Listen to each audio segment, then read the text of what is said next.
And would you be pretty happy with that flight? Yeah, I mean, super controlled, man. Yeah, that one I would say is more of what I'd like to see. I'd actually maybe even like to see a little bit more of a cut on that. Welcome back to the channel, guys. Kerrod Gray here today at the Els Club in Dubai, standing next to my good friend Mac Boucher. How you doing, Mac?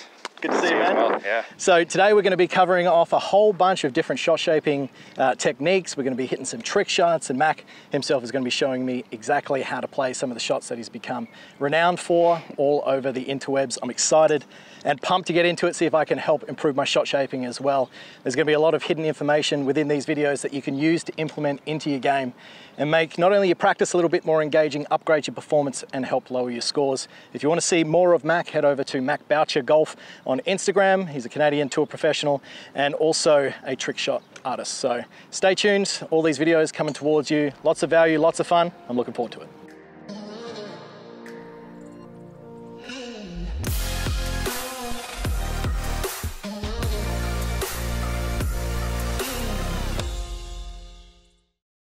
So swing-wise, obviously your job, or a big part of your job outside of coaching now, is to hit these shots.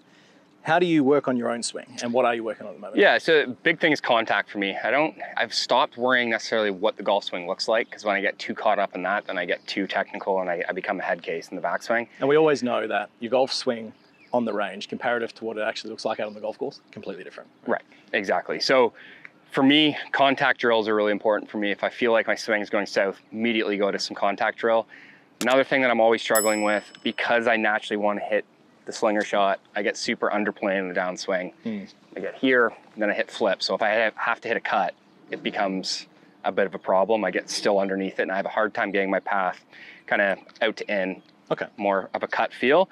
So the main thing I'm always working on is just that kind of low right exit, getting the hands to exit low and right, so I don't get disconnected. That's and would you say that low right exit or low left for me really has, because you're starting with the end in mind, definitely has an effect on the backswing and the downswing plane? Yeah, definitely for me. And a big thing with me is I bring it to the top, and then I immediately am here and I get underneath it this way. Okay.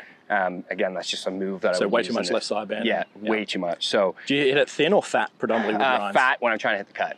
Yeah. It's so common because I'm here and then I'm tilted that way. So like, let's say you're going to do a rehearsal to work on your swing. Show me what that looks like.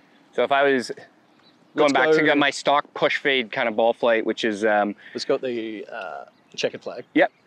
So normally, again, I stand fractionally open on it.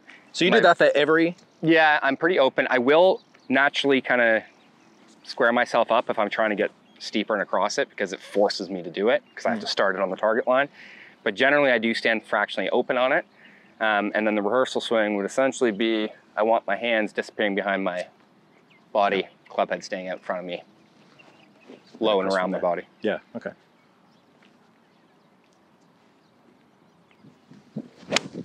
And that's what I miss right there.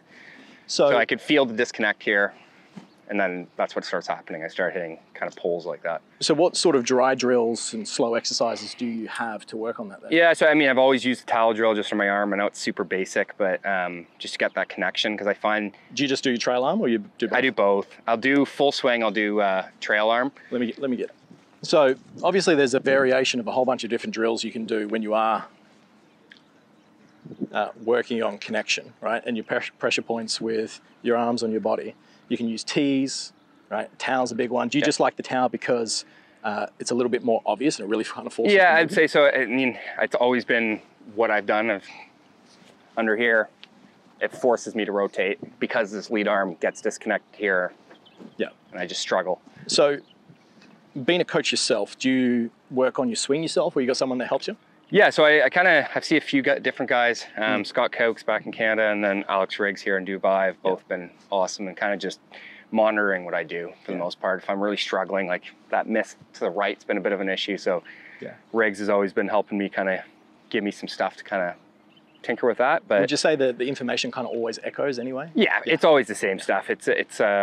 But it's nice just hearing it from somebody else. I know what I need to do. It's something that I feel like I'll always battle with. So yeah, you always get the confirmation bias as well. Like, I know when I'm working on my swing, you get so fixated on knowing something that you look at visually, and this is the danger of sometimes just looking at the aesthetic of your motion and going, I don't like that, I don't like that. But been playing golf every single day since I was 8 years old, and some of these movement patterns, I've been working on my trail arm, right? I've been working on my trail arm for, God, 10, 12 years. Right.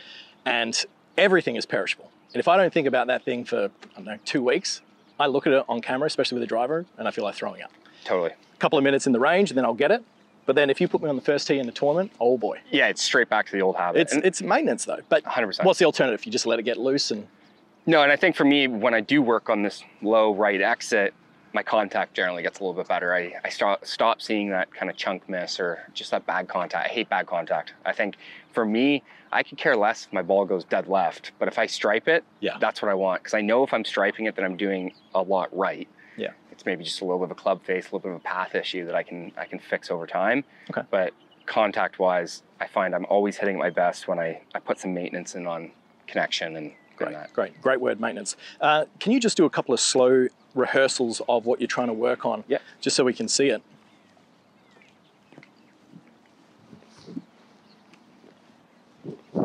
Yeah.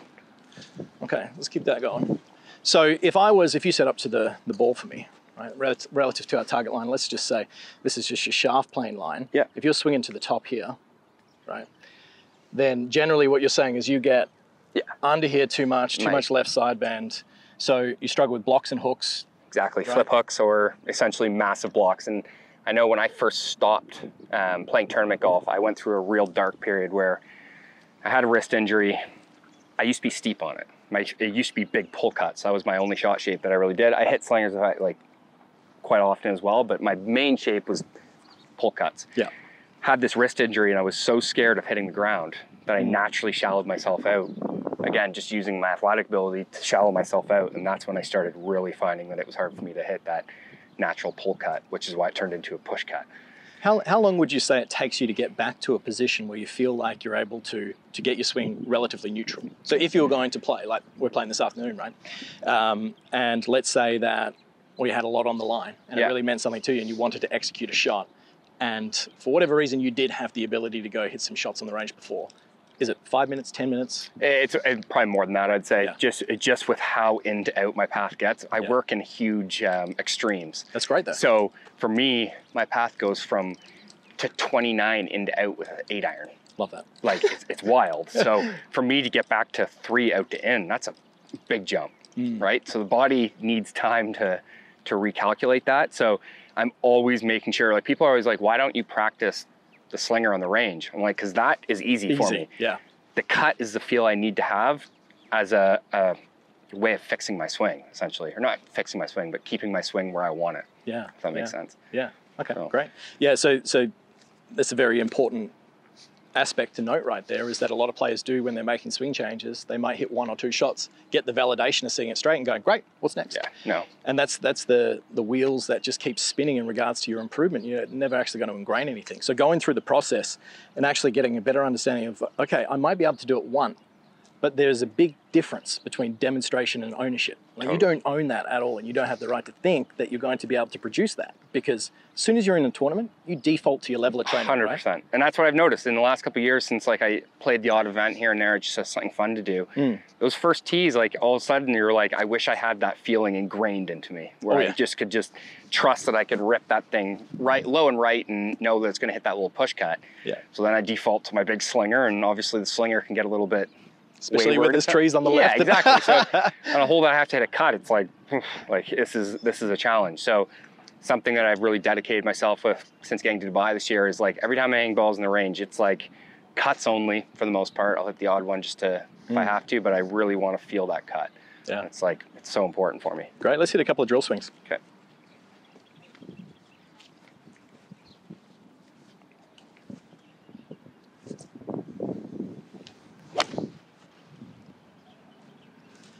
And would you be pretty happy with that flight? Yeah, I mean, super controlled, man. Yeah, that one I would say is more of what I'd like to see. I'd actually maybe even like to see a little bit more of a cut on that.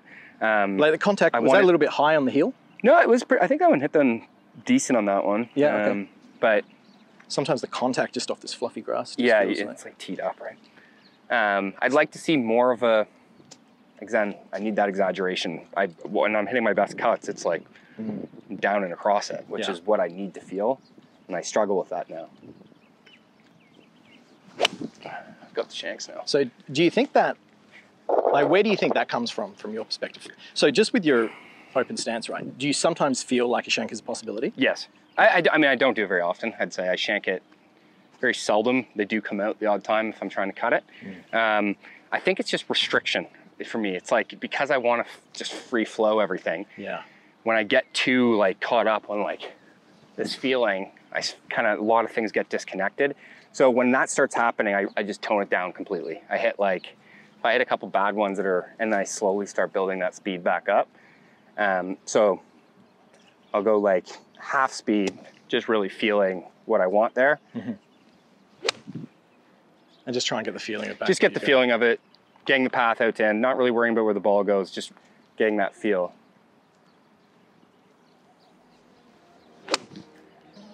Yeah, that's beautiful. Nice.